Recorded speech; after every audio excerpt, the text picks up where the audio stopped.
Hey everybody, you're watching Cadroll Hunter, and today we've got another dime hunt, but this one's going to be a little bit different. This is an out-of-town box. I'm excited to get into this one.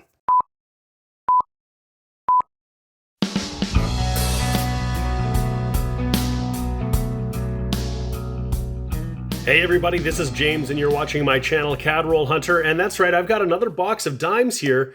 But over the holidays, I met up with my friend Emanuel, whose channel, Emanuel's Workbench, you should subscribe to. I've got the link down below. And we did a good old-fashioned box exchange. So he gave me a box of dimes from his area, from his bank, and I gave him a box of dimes from my bank. So we both get the chance to hunt for things that we maybe wouldn't see in our area, or just to get a sense of what dime boxes are like in another community. So we also traded a box of nickels and a box of quarters. So this is really just the first in a series where we'll be looking at some boxes from his area. We're both in Ontario, but I'm in southwestern Ontario. He's in eastern Ontario, so we'll see what happens. So let's get in and see what we can find in these rolls. Roll number one, we've got a 1968, and this is, of course, a transition year. This one doesn't have the look of silver, and some are silver and some are nickel, but we will just check. And it is magnetic, so it is just our nickel common variety, not the silver that time. Just towards the end of that roll, we've got our first US find of the hunt. It is a 1966. This one is not silver, and you can see it's got the ring of death there. US coinage, the dimes were silver up until 1964, after which they are not. Just laying out the second roll, I can see we've got another US dime here. I can see it just by that coppery edge there. It's a 2008P, but one of the reasons I'm really excited about looking through a box of dimes from Emanuel is that he's had some pretty good luck with silver in his rolls. I'll put a link below to one of his videos where he found 105 silver dimes in a box. That was really an incredible video. So you got to watch that. And you never know. I don't know if he's had quite a big score like that since, but maybe this is the box. We'll see. We'll see soon enough. Roll number 5, and we're going to have a few finds in here. We'll definitely have a couple Americans. I can see some coppery edges, but we've got a foreign in here. There is an edge with some different readings. So we've got something. Let's take a look and see what we got. Okay, so we're just going to try and get that thick edge and see what we've got.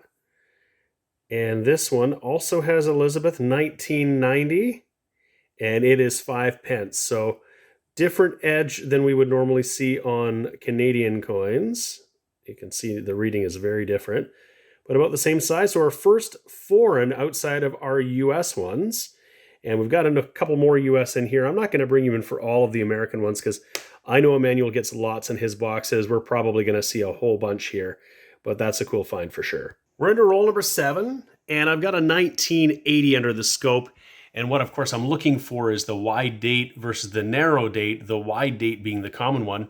Right up alongside it, I've pulled up the Coins in Canada website, and you can see easily on the pictures that are posted here that what we have is the wide date. That's the common one, and it really shows a great representation here of the markers that we're looking at that differentiate the two. So this is definitely the wide date, but we're always looking to see if we have the narrow date, which I believe was just in some sets, but we still could possibly find out in the wild. Roll number 11, we've got another 1968, so we'll check it, and it's another nickel composition one. I thought I'd just remark that this hunt is actually going pretty slowly compared to normal. Usually if I see a really nice looking modern coin with the mint logo, I'll just toss it out of the way because it's usually something I already have. In this case, it's a gorgeous looking 2019, but I don't need it. I've got lots of them. I'm not looking for it. And so when I see that, I'll just toss it aside. I'll go to the next. I'll see one, toss it aside and look at something else. But what I'm having to do right now is check all the dates because the obverse of the new 2021 Blue Nose Schooner commemoratives is the same, and often the obverse is a bit different. The 2017 Wings of Peace is a little bit different, so I have to flip them all over to see, in fact, if I've got one of the new 2021 commemoratives with the blue nose schooner, the colorized version. I don't have any of those commemorative ones. I have the normal 2021 circulation dime, but none of the other three. So I'm just having to take my time. I can't just guess or expect that it's not in nothing that I want to look at. I'm having to flip them all over. So it's taking me a fair bit longer, but that's what I got to do if I want to find one. Roll number 19, we got a really nice looking 2017 Wings of Peace. And here we can see that in this case, the obverse is a fair bit different than the other coins of this era. So we're having to look a little bit more closely to see if we can find any of those 2021s. But that is a decent find to add to the board. It is a nice looking coin. It's a lower mintage than many of the other ones. So it's going pretty slow. We've got 11 US right now, and we've got that 5p, but that's our first decent Canadian. Roll number 23, and we have a really nice 1988. Look at that guy in really great condition. We'll add that one to the board. Same roll, and we found a nice 1992, and I thought I saw just at the back of this roll another really nice 80s dime. Yeah, another really nice 1988. Roll number 24, and of course we're always scanning the edges when we pull the roll out just to see if we can find silver.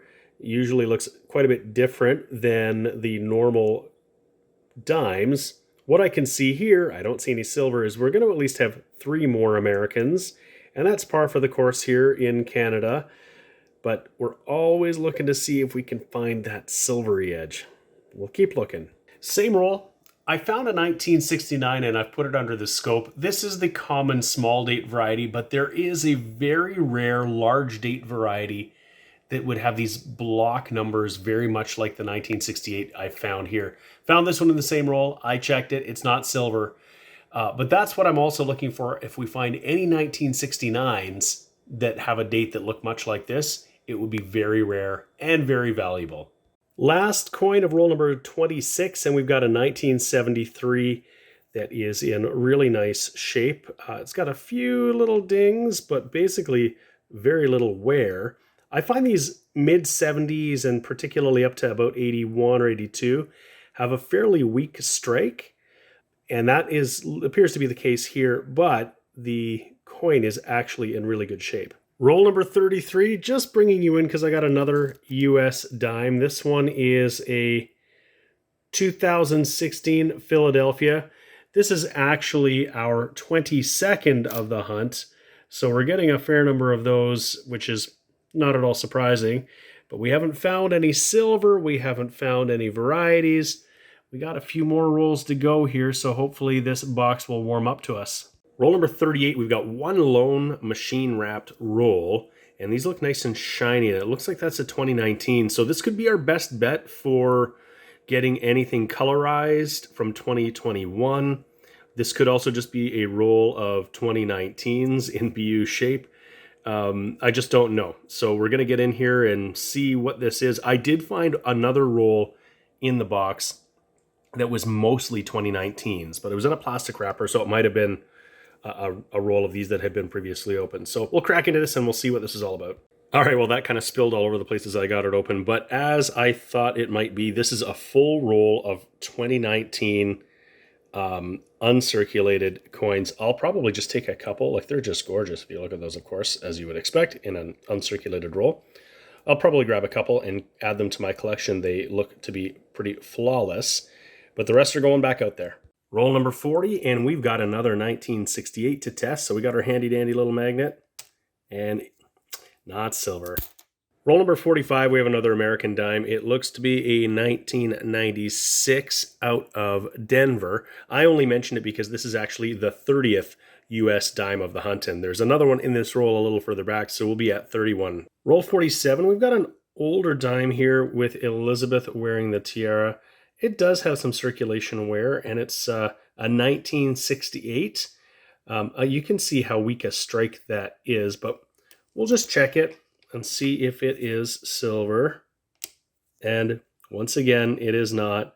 I don't think it's a keeper. You can actually see it's pretty scratched up.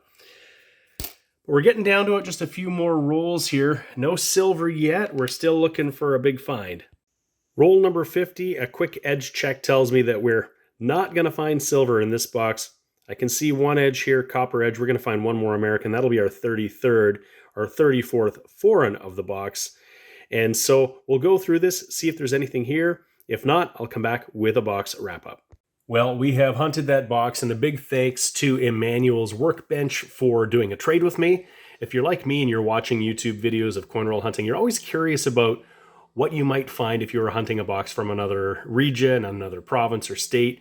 And so I really appreciate the opportunity that Emanuel gave me to do just that in this video. Unfortunately, we didn't find anything crazy, but I'll give it a little wrap up here. We got 33 US dimes, including one that I didn't have, this 2017D I didn't have, so that's going to go in my album. We got this UK 5 pence. And then in our Canadian finds, we found a few nice ones. We got a 73, an 88, a nice 92, a really nice Wings of Peace 2017. And I grabbed a couple of 2019s out of that mint roll that we found of just 2019s. Well, I hope you have enjoyed this hunt. Please go and give Emanuel's Workbench a look. If you haven't already done so, please subscribe to his channel. He puts out content all the time, and he does giveaways too that you might be interested in so you can grow your collection. If you've enjoyed this video, of course, please subscribe to my channel, Cadroll Hunter. Give it a like so you know when we're coming out with more videos. I've got content coming out all the time. So thanks so much for watching, and we'll see you again soon.